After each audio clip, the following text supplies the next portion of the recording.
بسم اللہ الرحمن الرحیم. سامعین السلام علیکم. ہفت روزہ ادبی پروگرام افکار کے ساتھ حاضر خدمت ہیں. ہمارے پاس افکار میں آج کے عہد کے وہ لوگ شامل ہیں جنہوں نے ادب میں کارہائے نمایاں سر انجام دیے یا ایسے کام کیے جن سے پاکستان کی ادبی تاریخی ادبی خدمت ہوئی ہو. ہمارے پاس جو آج مہمان موجود ہیں ان کا نام ابصار احمد ہے. ابصار احمد صاحب اس حوالے سے ایک بہت اہم نام ہے پاکستان کی ادبی تاریخ کا کہ انہوں نے اپنے شوق کے تحت پاکستان کے جتنے بھی ملی نغمے لکھے گئے جو میسر ہو سکے ان کو دستاویزی شکل دی. ابصار احمد صاحب السلام علیکم. وعلیکم السلام. بہت بہت شکریہ اسلام آباد اسٹوڈیوز کا اور ریڈیو پاکستان کا. میں آپ کا بہت تفصیلی تعارف کروانا چاہتا تھا لیکن میں چاہتا ہوں کہ آپ زیادہ گفتگو کیجیے کیونکہ جو سفر آپ نے کیا ان ملی نغموں کو اکٹھا کرنے کے لیے، ان کو یکجا کرنے کے لیے. سامعین یہاں یہ بات ضروری ہے، میں سمجھتا ہوں کہ آرکائیونگ جو ہے یہ ریاستی سطح پر بھی ادارے موجود ہیں اس کو کرنے کے لیے، لیکن بہت سارا ایسا کام ہے جو ہمارے ہاں انفرادی طور پر ہو رہا ہے. ملی نغموں کے حوالے سے ہمارے ہاں اداروں میں بھی کام ہوا، جامعات میں بھی کام ہوا، لیکن ابصار احمد صاحب کا کام اپنی نوعیت کا بہت مختلف کام ہے کہ انہوں نے وہ سارے نغمے بہت جامع طور پر ان کو تالیف کیا اور ان کو یکجا کیا تاکہ ہمارے کام آ سکیں. ہم ان کو پڑھ کے پاکستان کے شاعر جس طرح سے اس ملک کی تاریخ کو دیکھتے ہیں، اس کی تہذیب کو دیکھتے ہیں، اس میں رونما ہونے والے واقعات کو دیکھتے ہیں، تو اس پہ آج بڑی بھرپور گفتگو ہونے والی ہے. ابصار احمد صاحب سے میری درخواست ہے جناب، آپ بتائیے کہ آپ کو یہ خیال کیسے آیا اتنا اہم کام سر انجام دینے کا؟ دیکھیں، اس میں تو سب سے اہم چیز یہی ہے کہ پاکستان کے لیے ملی نغمات جو بنتے ہیں، اس میں آپ کو بتاتا چلوں کہ میں نے وہی ملی نغمے آرکائیو کیے جو پروڈیوس ہوئے، جو موسیقی کے قالب سے ہمکنار ہوئے. اچھا، پاکستان دنیا میں وہ ملک ہے جہاں پہ سب سے زیادہ ملی نغمات پروڈیوس ہوئے. اور ورنہ آپ کا جو دیگر ممالک ہیں، اگر ہم تقابلی جائزہ لیں تو برطانیہ، امریکہ اپنی ایک طویل تاریخ رکھنے کے باوجود ان 2000 سے زائد نہیں بنا سکے. صحیح. اور ان کی 1500 1600 یہی ان کا جو ہے یہی لمٹس ہیں. پاکستان میں الحمدللہ 4500 تو میرے پاس محفوظ ہے اور ایک محتاط اندازے کے مطابق 5000 ملی نغمے پاکستان میں بنے ہیں. تو اب یہ تھا کہ اس کا شوق کیسے ہوا. یہ تو یہ تھا کہ بچپن میں دل پاکستان سنا تو ہم اس کے سحر میں گرفتار ہو گئے. اور پھر مارچ 1996 میں نے امی کے ساتھ جا کر بازار سے ایک کیسٹ خریدی قومی نغموں کی. اس کے بعد ایک یہ شوق رہا کہ کوئی بھی نغمہ جو میں سنوں وہ میرے پاس ہونا چاہیے. صحیح. اور وہ اس وقت میری عمر تھی 8 سال. کیا بات. تو 8 سال کی عمر سے یہ شوق جو ہے شروع ہوا.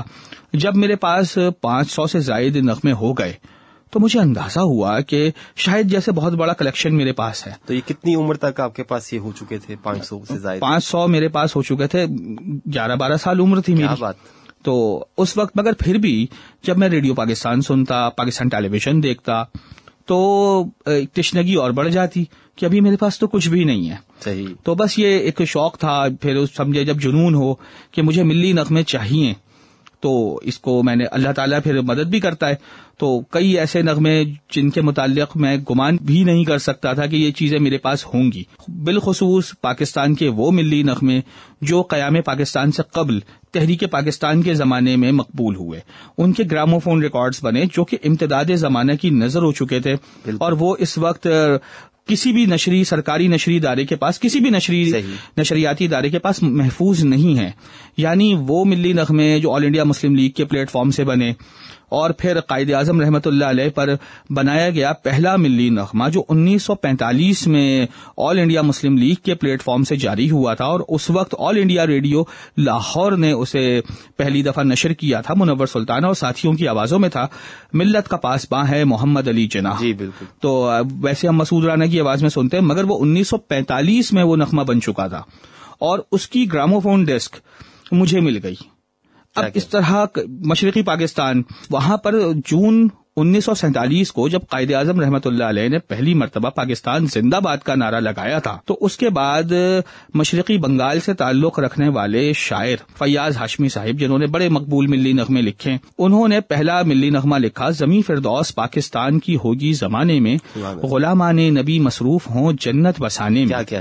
تو اس نغمے کو مشرقی بنگال کے لوک گلوکار عباس الدین احمد نے آل انڈیا ریڈیو ڈھاکہ پر گایا۔ عباس الدین احمد وہ محب وطن پاکستانی گلوکار تھے، انہوں نے ہارمونیم اٹھا کر سر شام ڈھاکہ کی گلیوں میں نغمہ گانا شروع کر دیا، کیا کہنے، اور لوگ اسے بڑے شوق سے سنتے، اور لوگ حزب استطاعت اپنے طور پہ کچھ دے جاتے تو وہ بھی اس رقم کو آل انڈیا مسلم لیگ کے فنڈ میں دے آتے، کیا کہنے، اور اس کے بعد آل انڈیا مسلم لیگ نے اس ترانے کو پاکستان کا منشوری ترانہ بھی قرار دے دیا۔ تو پھر یہ ہوا کہ 14 اور 15 اگست 1947 کو جب پاکستان قائم ہوا تو ریڈیو پاکستان ڈھاکہ سے وہ ملی نغمہ جو کہ اردو زبان میں تھا نشر ہوا۔ سب سے پہلے پاکستان میں اسی کی گراموفون ڈسک بھی بنی، اور وہ پہلا نغمہ تھا جس کا اشتہار بھی شائع ہوا۔ اب وہ نغمہ کہیں محفوظ نہیں رہا، الحمدللہ میرے پاس اس کی اوریجنل ڈسک محفوظ ہے۔ کیا بات! تو ایسے ایسے نغمے الحمدللہ اللہ تعالیٰ نے مجھے دلوائے، اور ابتدائی دور کے نغمے خاص طور پر 1947 سے لے کر جنگ ستمبر سے قبل تک کے جو نغمے ہیں، جو عموماً کہیں سماعتوں سے کم گزرتے ہیں، اور بلکہ ان میں سے بیشتر لوگوں نے سنے بھی نہیں ہیں اور بہت سارے محفوظ بھی نہیں ہیں، تو اللہ تعالیٰ نے ساری چیزیں مجھے دلوائیں۔ تو 2012 میں نے یہ سوچا کہ اسے ایک کتابی صورت میں جو ہے شائع کروانا چاہیے، تو اس وقت میں نے کام کرنا شروع کیا کیٹالاگ پر، اور اس طرح ابھی بھی مگر چونکہ تشنگی باقی تھی، جب تک کہ کوئی کام آپ جو ہے اس کے اتمام حجت نہ کر لیں تو اسے آپ شائع نہ کروائیں گے، ایسا نہیں ہو کہ آپ کو بعد میں بار بار آپ کو رجوع کرنا پڑے۔ تو الحمدللہ یہ 2020 میں میرا کام مکمل ہو گیا تھا، اور 2021 میں نے پاکستان کا یہ کیٹالاگ جب شائع کروایا تو میں دعوے کے ساتھ کہہ سکتا ہوں کہ یہ پاکستان ہی کا نہیں، دنیا کا واحد کیٹالاگ ہے، اور یہ اعزاز پاکستان کے پاس ہے کہ پاکستان وہ ملک ہے جس نے اپنے ملی نغموں کا کیٹالاگ جو ہے وہ شائع کیا ہے۔ کیا کہنے، یہ بتائیے کہ کتنے نغمے شامل ہیں اس میں؟ اس میں 4,500 کے قریب ملی نغمے اس میں شامل ہیں، اور ساتھ ساتھ یہی نہیں کہ صرف اردو میں، بلکہ اس میں پنجابی، سندھی، سرائکی، براہوی اور جو مقامی زبانوں کے ساتھ ساتھ ریڈیو پاکستان ڈھاکہ، ریڈیو پاکستان راجشاہی اور ریڈیو پاکستان چاٹگام پر بننے والے پاکستان کے نام بنگالی ملی نغمے ہیں وہ بھی اس میں شامل ہیں، اور اس کے علاوہ ایک وہ ملی نغمہ جو کہ پاکستان بننے کے فوراً بعد مشرقی افریقہ کے مسلمانوں نے بنایا تھا سواحلی زبان میں، وہ بھی نغمہ اس میں موجود ہے۔ تو یہ تمام ملی نغمے ہیں۔ پھر پاکستان کا پہلا انگریزی ملی نغمہ وہ بھی میں نے اس میں، یعنی تمام زبانوں میں جو چاہے وہ ملکی ہو یا بین الاقوامی زبان ہو، پاکستان کے لیے گایا گیا ہے، وہ نغمے شامل ہیں۔ اور ساتھ ساتھ اس کتاب کے اندر میں نے یہ بھی کیا ہے کہ کہیں پر اگر کوئی جگہ خالی رہ جاتی ہے تو اس میں نے باکسز کی شکل میں جو فلرز ہوتے ہیں اس کی شکل میں قومی نغمات کے متعلق معلومات بھی دی ہے کہ ہر ادارے کا، جیسے پاکستان کی بری، فضائی اور بحری فوج ہے، اس کا پہلا ملی نغمہ کون سا تھا، کیا کہنا، اس کی پوری تفصیلات، اور پاکستان کا کون سا ایسا نغمہ ہے جس میں پہلی دفعہ لفظ پاکستان زندہ باد آیا ہے، اس طرح کی معلومات بھی اس کے اندر شامل ہیں کتاب میں۔ کیا کہنے، یعنی یہ تو ایک طرح سے انسائکلوپیڈیا مرتب ہو گیا الحمدللہ۔ اور یہ میں کہوں گا کہ اللہ تعالیٰ نے جو مجھے یہ سعادت بخشی ہے کہ پاکستانی قومی نغموں پہ دیکھیں کسی نے کام نہیں کیا تھا، منتشر مضامین تھے جیسا کہ اب تک کام ہوتا رہا ہے، ادبی سطح پر اس کے ادبی محاسن پر تو کام ہوتا رہا، جیسے کہ ابھی ایک PhD بھی ابھی حال ہی میں کیا ہے ڈاکٹر انصر عباس نے، جو ملی نغمے کی جو فنی محاسن ہے اس پر گفتگو کی، کیا کہنا، مگر جو ملی نغمے کی جو مکمل تاریخ ہے ابھی تک کسی نے کام نہیں کیا تھا، منتشر مضامین نظر آتے تھے۔ تو سب سے پہلے میں نے اس پر مضمون نگاری کا آغاز کیا، اور ISPR کا جو جریدہ ہے ہلال، وہاں پر میں نے اس پہ تحقیقی مضامین لکھنے شروع کیے۔ تو الحمدللہ پاکستان میں قومی نغمے جو گائے گئے کی بنیاد ایک نئی تحقیقی جہد کی، وہ الحمدللہ رکھنے والوں میں اللہ تعالیٰ نے مجھے سبقت دی ہے۔ تو میں سمجھتا ہوں یہی میرے لیے بہت بڑا اعزاز ہے، اور ساتھ ساتھ یہ بھی مجھے بتاتے ہوئے خوشی ہوتی ہے، اور میں جتنا اللہ کا شکر ادا کروں وہ بہت کم ہے، کہ میرا یہ ہمیشہ بیانیہ رہے گا اور ہے، اور اللہ تعالیٰ اس بیانیے کو قائم رکھے کہ دیکھیں پاکستان کے نام بننے والے نغمات جو موسیقی سے آراستہ ہوئے، اللہ تعالیٰ نے وہ محفوظ کروا دی۔ کیا بات!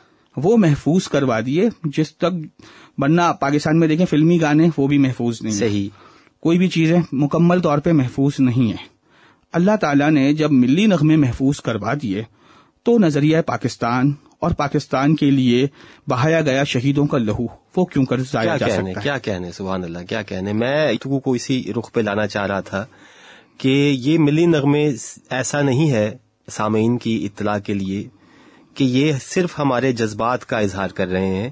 یہ پورے ان کے اندر باقاعدہ واقعاتی موضوعات بھی موجود ہیں جو ہمارے ساتھ پیش آنے والے، تاریخ میں پیش آنے والے واقعات، اور ان پر ہماری عوام کا اور ہمارے شاعر کا رد عمل دیتے ہیں. بالکل. آپ اس حوالے سے بات کیجئے کہ کوئی جیسے جنگیں لگیں اس دوران لکھے گئے نغمات یا امن کے دور میں لکھے گئے نغمات، ان دونوں کے درمیان میں یقیناً آپ نے دیکھا کہ لہجے کا، موضوع کا، مواد کا فرق ہے، دھنوں کا بھی فرق ہے. بالکل. اس حوالے سے بات کیجئے کہ وہ اپنی معاصر تاریخ، ہر نغمہ پیچھے، جیسے آپ نے بھی بات کی بھی کہ پیچھے پوری داستان ہوتی ہے ایک نغمے کے. بالکل. تو دیکھیں ہمیشہ دنیا کی تاریخ میں دیکھیں جو ملی نغمہ لکھا جاتا ہے یا قومی نغمہ لکھا جاتا ہے، اچھا پاکستان میں ملی نغمے کی اصطلاح اس لیے عام ہے کہ ہم ملت اسلامیہ سے وابستہ ہیں، جو مستند اصطلاح ہے وہ ملی نغمہ ہی ہے. جو کلام اقبال ہے وہ بھی چونکہ ملی شاعری ہے، اب ظاہر ہے ملی شاعری غنا میں ڈھل جائے تو ملی نغمہ بن جاتا ہے، تو یہ بھی ہے کہ حقیقت ہے. پھر پاکستان جب قائم ہو گیا تو دیکھیں اس میں چونکہ ملی جذبات کے اندر جنگ ترنگ لازمی ہے، صحیح، تو اسی لیے ہمارے ہر وہ نغمہ جس کے اندر سمجھیں کہ عسکری رنگ پایا جاتا ہے وہ جلدی مقبول ہو جاتا ہے اور آپ کے جذبات کو بڑھاتا ہے.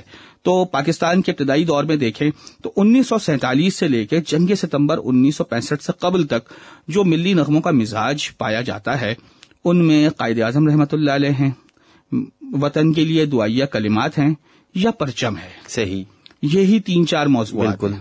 اس کے بعد 1965 کا جو دور ہے اس میں ہمارا عسکری رنگ غالب آیا. صحیح. یہاں تک کہ جو عمومی ملی نغمے ہیں اس کے اندر بھی وہ عسکری رنگ پایا جاتا رہا اور یہ سلسلہ جاری رہا 1971 کی جنگ تک. صحیح. 1971 کے بعد قوم کو ایک بہت بڑے سانحے سے گزرنا پڑا، اللہ تعالیٰ محفوظ رکھے اس طرح کے سانحات سے. تو اس کے بعد ہمارے نغموں میں ایک نیا رنگ آیا. وہ یہ آیا کہ اس وقت کے چونکہ وزیر اعظم نے بات کہی تھی کہ اب جنگ کھیتوں، کھلیانوں، ملوں اور کارخانوں میں لڑی جائیں گی، تو اس لیے مزدوروں کا ذکر، محنت کشوں کا ذکر ملی نغموں کا حصہ بنا. اچھا اسی دور میں چونکہ ہمارا آئین بھی مرتب ہوا تھا تو پاکستان میں پہلی مرتبہ آئین کے نغمے بھی وجود میں آئے. اچھا اسی زمانے میں جو ہمارے قیدی تھے 71 کی جنگ کے وہ واپس آنے لگے تو ان کو خراج تحسین پیش کرنے کے لیے بھی کئی ملی نغمے بنے، تو وہ ایک ملی نغموں کی ایک نئی جہت ہو گئی. بہت اچھے. اسی طرح ملی نغموں میں 1974 میں اسلامی سربراہی کانفرنس ہوئی تو متعدد ملی نغمے ہمارے پاس، تو ہم مصطفی ہیں وہی مشہور ہے، جو اس دوران ریڈیو پاکستان نے 13 ملی نغمے تیار کیے تھے. بہت اچھے. تو ایک اس طرح ملت اسلامیہ سے ربط کے لیے بھی نغمہ سازی ہوئی تو ایک نئی جہت کا اور اضافہ ہوا. پھر 1976 میں قائد اعظم محمد علی جناح رحمۃ اللہ علیہ کا 100 سالہ جشن منایا گیا تو دوبارہ وہ جو ابتدائی دور کا جو انداز تھا کہ قائد اعظم رحمۃ اللہ علیہ کو خراج تحسین پیش کرنے کا، وہ بھی اس کی بھی تجدید ہوئی. 1977 میں کلام اقبال نئے سرے سے نئے انداز کے ساتھ ریکارڈ ہوئے اور کلام اقبال کو اگر دیکھا جائے تو یہ ہر جہت میں پھیلے ہوئے ہیں، یہاں تک کہ جنگ ستمبر میں بھی علامہ اقبال رحمۃ اللہ علیہ کی بہت ساری نظموں کو جنگی ترانوں کا روپ دے کر جو ہے اسے آزاد وطن کی فضاؤں میں بکھیرا گیا. تو یہ سلسلہ چلتا رہا. پھر 1978 سے 87 تک کا جو دور ہے اس میں نظریہ پاکستان، نظریہ اسلام، اس کو زیادہ ہائی لائٹ کیا گیا. اس دوران ہمارا جو پاکستان ٹیلی ویژن ہے وہ بھی جو ہے عوام میں مقبول ہو چکا تھا، تو بہت سارے نغمے پاکستان ٹیلی ویژن نے تیار کیے. 1987 میں جو دلدل پاکستان آیا اس نے ایک قومی نغموں کے ساتھ ساتھ پاکستان میں موسیقی کا رجحان بھی تبدیل کر دیا تھا. تو اس میں یہ ہوا کہ نثار ناسک صاحب کی وہ نظم بنیادی طور پر بچوں کی ایک نظم تھی. اور دلچسپ بات آپ کو یہ بھی بتاتا چلوں کہ 1967 میں ریڈیو پاکستان راول پنڈی پر جب جنید جمشید 5 سال کے تھے، اپنے والد صاحب کے ساتھ آئے تھے تو بچوں نے کورس کی تھی وہ نظم. اچھا. اس کی طرز کچھ اور تھی. اچھا. تو جنید جمشید صاحب کو کے دل میں وہ الفاظ بیٹھ گئے تھے اور انہوں نے پھر 1987 میں اسے ایک نیا روپ دیا.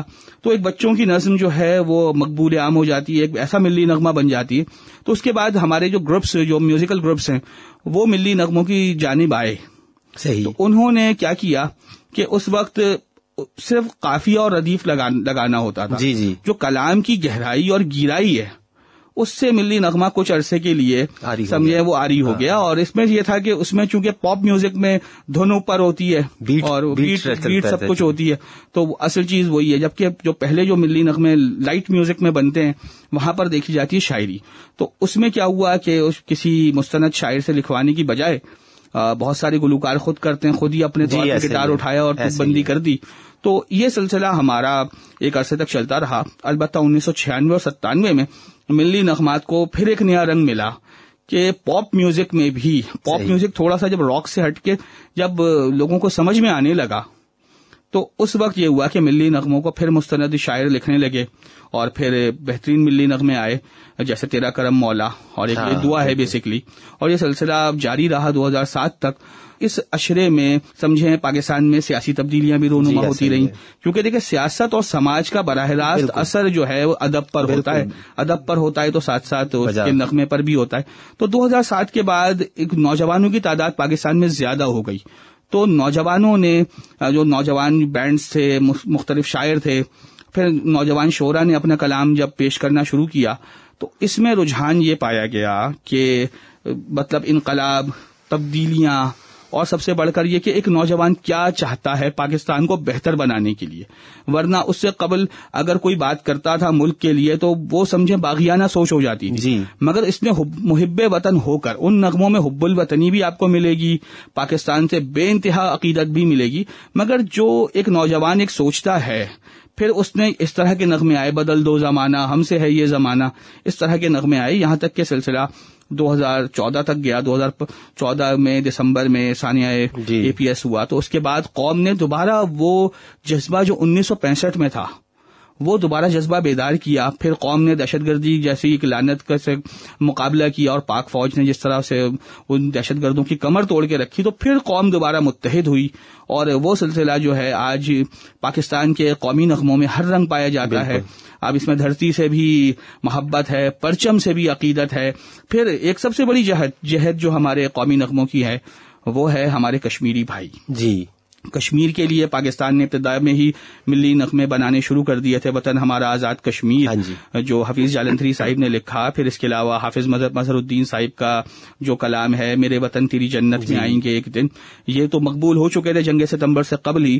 مگر جنگ ستمبر میں کشمیر پر بے انتہا ملی نغمے بنے جسے سینٹرل پروڈکشنز نے تیار کیا، ریڈیو پاکستان کے ہر اسٹیشنوں نے تیار کیا، یہاں تک کہ بنگلہ زبان میں بھی کشمیری بھائیوں کے لیے نغمے تیار ہوئے. تو یہ بھی ہمارے قومی نغموں کی ایک اہم جہت ہے.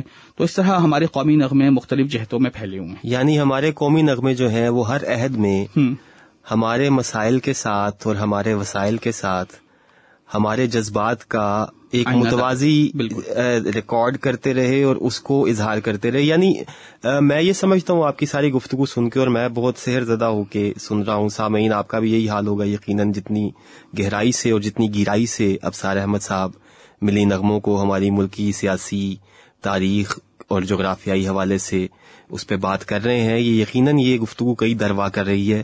تو میں ایک طالب علم کی حیثیت سے ابصار احمد صاحب کی گفتگو سے بہت کچھ سیکھ رہا ہوں. یہ جو آپ کی ساری گفتگو سن کے مجھے رشک ہے اس بات پہ کہ ہماری اردو زبان اور ہمارا شاعر وہ اتنی کامیابی سے اپنی پوری تاریخ کو، ایک تو وہ تاریخ ہے جو ہم پڑھ رہے ہیں اور وہ اپنی جگہ اس کی اہمیت ہے، بڑی اہمیت ہے. تو یہ دوسری تاریخ جو شعری تاریخ بنتی ہے، یہ ہمارے سارے جو پچھلی 70 سال سے 75 سال سے بھی زیادہ کی تاریخ بن رہی ہے، اس کو دستاویز کر رہی ہے. نہ صرف دستاویز کر رہی ہے بلکہ جمالیاتی احساس کے ساتھ. اور یہ بات ایک سرشار کرنے والی، الگ سرشار کر دینے والی ہے کہ ہر گزرتے عہد کے ساتھ اس کارواں میں اضافہ ہوتا چلا جا رہا ہے اور پچھلے رنگ بھی رہتے. اچھا، پھر موضوعاتی نغمے بھی بنے، جیسا کہ پاکستان نے کھیل کے میدانوں میں شرکت کی. ورلڈ کپ پہ جب بھی ورلڈ کپ کا زمانہ آتا ہے تو ہمیشہ آپ کو 2-3 ملی نغمے آپ کو مل جائیں گے. یہ بھی ہمارے ملی نغمے. پھر ہمارے جو قومی زوما ہوتے ہیں جنہیں ہم انگریزی میں ہیروز کہتے ہیں، ان کو خراج تحسین ہے. جیسے مطلب آپ یہ سمجھیں کہ ہمارے جو شہدائے عزیز بھٹی ہیں, راشد مناس ہیں, ڈاکٹر عبد القدیر خان, ان کو بھی خراج تحسین مختلف انداز میں پیش کیا جاتا رہا. مادر ملت لیاقت علی خان شہید, یہ سارے, یہ بھی ایک ہماری اہم جہت ہے. اس کے علاوہ موضوعاتی طور پر آپ یہ دیکھیں یوم تکبیر, اس پر بھی ملی نغمے بنے, اس میں بھی ایک نئی جہت کا اضافہ ہوا. پھر اگر کوئی جیسے یوم خواتین, اب ایک خواتین کے لیے اس طرح بھی نغمے بنتے ہیں جو بین الاقوامی ایک عالمگیریت ہوتی ہے, مگر ساتھ ساتھ کچھ ایسے نغمے ہوتے ہیں جس میں پاکستانیت ہوتی ہے. جس طرح میرا بھی ایک لکھا ہوا نغمہ ہے, میں پاکستانی عورت ہوں, جو کہ ایک مرد نے لکھا ہے, تو یہ بھی ہے ایک مطلب ملی نغموں کی ایک اہم جہت ہے. اس کے علاوہ محنت کشوں کے گیت ہیں جیسا کہ میں نے آپ کو بتایا, اور اس کے علاوہ حکومت پاکستان کی جانب سے کوئی مہم آتی ہے, جیسے ماضی میں قرض اتارنے کی, قرض اتارو ملک سنوارو کی یہ مہم آئی, اس میں ملی نغمے بنے. یا اگر کوئی نیریٹو آتا ہے, کوئی حکومتی بیانیہ آتا ہے, تو اس میں دیکھیں نغمے بننے لازم ہے. وجہ کیا ہے کہ اس طرح ایک عوام میں ایک شعور آتا ہے. اور مجھے یاد ہے 1974 میں ایک حکومت پاکستان نے ایک اسکیم جاری کی تھی کہ پیسہ بچائیں ملک کے کام آئے گا, تو اس وقت فوری طور پر ریڈیو پاکستان نے ایک نغمہ جاری کیا تھا, جو پیسہ ہم بچاتے ہیں وطن کے کام آتا ہے. موٹر وے پہ بھی نغمے بنے, تو موٹر وے پہ 16 نغمے ریڈیو پاکستان کی جو پروڈکشن ہے. تو اس طرح بہت سارے نغمے, ہماری بہت ساری چیزیں ایسی ہیں کہ چاہے وہ قوم میں بنیادی جمہوریت ہو, جمہوریت کے نغمے وہ الگ ہیں. الیکشن کے زمانے میں ریڈیو پاکستان نے وہ نغمے تیار کیے جسے ہم بلا شبہ ملی نغمہ کہہ سکتے ہیں. افسار احمد صاحب خود بھی ماشاءاللہ بہت اچھے شاعر ہیں, اور ان کے اپنے نغمات بھی تحریر کردہ موجود ہیں. آپ نے خود شعر کہنا کب سے شروع کیا؟ یہ تو دیکھیں وہ بات ہے کہ جس وقت آپریشن ضرب عضب کا آغاز ہوا, اصل میں وجہ یہ تھی, میں یہ سوچتا تھا کہ کاش میں بھی 65 کی جنگ میں ہوتا تو میں بھی آواز کا مورچہ سنبھالنے والوں میں شامل ہوتا. بہت اچھا. میں قلم کا مجاہد بن کر نظر وطن کرتا رہتا. یہی سوچ رہا تھا. تو ضرب عضب کے موقع پر جو ہے میں نے ایک نغمہ لکھا, وہ مقبول ہوا. اس سے قبل پاک فوج کا جو ہمارے پیس مشن جاتے ہیں, دستے جاتے ہیں, وہ نغمہ لکھا جیسے اے نیئر نے گایا تھا, ریڈیو پاکستان لاہور پر بنا, اور میں نے لکھ کر ویسے ہی دے دیا تھا. اچھا. الحمدللہ. تو اس وقت الحمدللہ 26 ملی نغمے میرے بن چکے ہیں, جن میں آپریشن ضرب عضب کا نغمہ, آپریشن رد الفساد کا نغمہ, اس کے علاوہ پاکستان رینجرز کی تاریخ کا پہلا نغمہ الحمدللہ میرا لکھا ہوا ہے. اس کے علاوہ کشمیر پر 3 نغمے لکھ چکا ہوں, جن میں سے ایک نغمہ نام میرا جموں کشمیر, اس کے جو ہے پاکستان کی میں تقدیر, نام میرا جموں کشمیر, سری نگر کی دیواروں پہ لکھا ہوتا ہے. تو کم از کم یہ بات ہے کہ ہم پاکستانی جو سوچتے ہیں, ایک پاکستانی قلمکار جو سوچتا ہے وہ وہاں تک پہنچتا ہے جن کو پہنچانا ہے. بالکل. الحمدللہ اس طرح کئی نغمے میں لکھ چکا ہوں. تو ابھی مجموعہ تو بات یہ ہے کہ ابھی تک جو نغمے میں نے لکھے ہیں وہ سب کے سب پروڈیوس ہو چکے ہیں. صحیح. میں نے اب چونکہ میں ریڈیو پاکستان کے لیے, پاکستان ٹیلی ویژن کے لیے, ISPR کے لیے نغمے لکھتا ہوں, تو یہ وہ نغمے ہیں کہ جو مجھ سے کہتے ہیں, یا پھر میرے ذہن میں کوئی بات آتی ہے, کوئی خیال آیا, میں نے بھیجا تو وہ پروڈیوس ہو جاتا ہے. تو میں سمجھتا ہوں کہ ابھی وہ وقت نہیں ہے کہ مجموعہ بھی لے کر آیا جائے, کیونکہ بات یہ ہے کہ جب ایک بڑی تعداد ہو جائے تو پھر ایک مجموعہ آئے تو ایک انسان زیادہ ایک اسٹیبل ہو چکا ہوتا ہے. میرا یہ خیال ہے. آج کل میں نئے لکھنے والوں کو, نئے گانے والوں کو یہی مشورہ دوں گا کہ دیکھیں پہلے کلام منتخب کریں. بالکل ٹھیک. آپ یہ نہ کریں کہ پہلے طرز بنا لیں, کسی شاعر کو کہیں کہ اب اس پہ لفظ بٹھائیں. افسار احمد صاحب بہت خوبصورت گفتگو, بہت شاندار, بہت بھرپور, بہت بصیرت افروز. میں نے ذاتی طور پہ آج بہت کچھ سیکھا. بہت ساری ایسی باتیں ہیں جو ہم کرتے رہتے ہیں لیکن جن کو باقاعدہ آپ جیسے محقق سے, ایک آدمی سے, میں آپ کو یہ سن کے تو بہت سارے اشکالات ہیں جو ذہن سے دور ہو جاتے ہیں, بہت ساری باتیں سامنے آتی ہیں. اب سارے احمد صاحب یہ بتائیے کہ جو کتاب آپ نے یہ ملی نغمے میں شائع کی ہے, اس کے ناشر کا یا اس کے ملنے کا, کیونکہ سامعین میں سے اگر میں بھی اس کو لینا چاہوں تو کہاں رابطہ کرنا ہوگا ہمیں؟ جی, میری کتاب ہے یہ نغمے پاکستان کے قومی نغمات عہد با عہد, یہ تاریخ ہے, مکمل کیٹالاگ ہے یہ تھی, اور یہ کراچی میں فضلی سنس سے آپ کو مل جائے گی. اچھا. اس کا جو پہلا ایڈیشن ہے وہ ختم ہو چکا ہے. انشاءاللہ اسی ماہ جو ہے نومبر میں انشاءاللہ اس کا دوسرا ایڈیشن بھی زیور اعتبار سے آراستہ ہو جائے گا انشاءاللہ. آپ کا میں شکر گزار ہوں. میں سامعین سے یہ کہنا چاہتا ہوں کہ یہ بڑا کام جو ہوتا ہے سامعین, یہ قدرت انتخاب کرتی ہے, کسی کو ذمہ داری اس پہ سونپتی ہے. یہ ہر کس و ناقص کے بس کا کام نہیں. استاد ابراہیم ذوق نے کہا کہ رہتا سخن سے نام قیامت تلک ہے ذوق, اولاد سے تو ہے یہی 2 پشت 4 پشت. ابصار احمد صاحب کا میں خصوصی شکریہ ادا کرتا ہوں. میں آپ کا بہت شکریہ افسار احمد صاحب. آپ کا بھی اور افکار کی ٹیم کا شکریہ, ریڈیو پاکستان کا بہت بہت شکریہ. سامعین, افکار کے اسٹوڈیو سے, ریڈیو پاکستان اسلام آباد مرکز سے آج کے لیے اتنا ہی. ریڈیو پاکستان اسلام آباد ادبی پروگرام افکار سے میزبان منیر فیاض, پروڈیوسر کامران طارق کو اجازت دیجیے. اپنی دعاؤں میں یاد رکھیے. آپ کی سماعتوں کا شکریہ. انشاءاللہ اگلے ہفتے افکار کے نئے پروگرام کے ساتھ حاضر ہوں گے. تب تک کے لیے اللہ حافظ. السلام علیکم.